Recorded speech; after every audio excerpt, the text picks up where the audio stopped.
पुत्र दा एकादशी व्रत कथा। एकादशी व्रत कथा।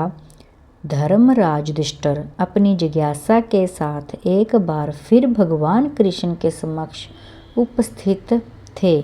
उन्होंने कहा कि हे श्री कृष्ण, पौष मास में आने वाली शुक्ल पक्ष की एकादशी का क्या महत्व है और इसकी कथा क्या है, कृपा करके मुझे बताएं।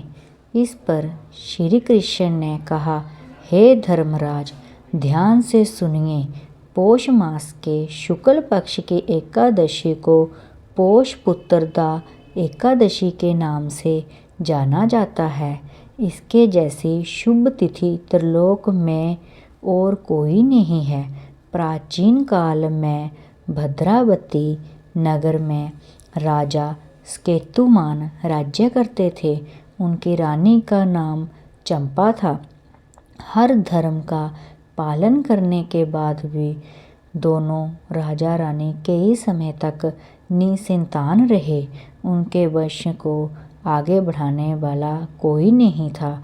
यही कारण था कि राजा रानी बहुत दुखी और चिंता में डूबे रहते थे। लेकिन हे युधिष्ठिर, जहाँ सिर्फ राजा और रानी ही दुखी नहीं थे, राजा के पितर भी अपने वंश में आ रही बाधा से दुखी थे।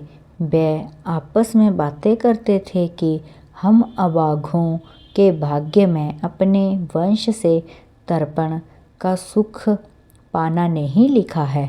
एक दिन दुखी होकर राजा बिना किसी को बताए घने वन में चले गए। वन में जहाँ तहाँ उन्हें शेर, भालू और हिरण जैसे अनेक प्राणी दिखाई दे रहे थे। कहीं दूर से सियार की बोली भी कानों में पड़ रही थी। पक्षियों का कलरव उस घने जंगल में गूंज रहा था।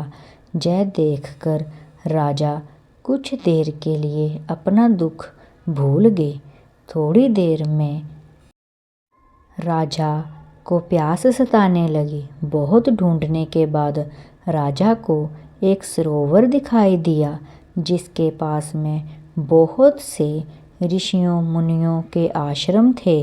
वह सभी ऋषि विश्वदेव थे। राजा वहाँ को चल दिए। वहाँ जाते जाते राजा को ऐसा आभास हो रहा था कि कुछ शुभ होने वाला है। राजा ने उस सरोवर के पास पहुंचकर पहले जल पिया और फिर पहुंच गए मुनियों की शरण में। राजा स्केतुमान ने सभी मुनियों को हाथ जोड़कर नमन किया और फिर अपना दुख उन्हें कहा सुनाया। इसके बाद राजा ने मुनियों से उनकी सहायता करने का आग्रह किया। उनकी ये प्रार्थना सुनकर मुनियों ने कहा कि अभी माघ मास चल रहा है और पौष मास शुरू होने को है। पौष मास में अपने पितरों को तर्पण देने का विशेष अवसर होता है। इस मास के शुक्ल पक्ष की एकादशी पौष पुत्रदा एकादशी कहलाती है।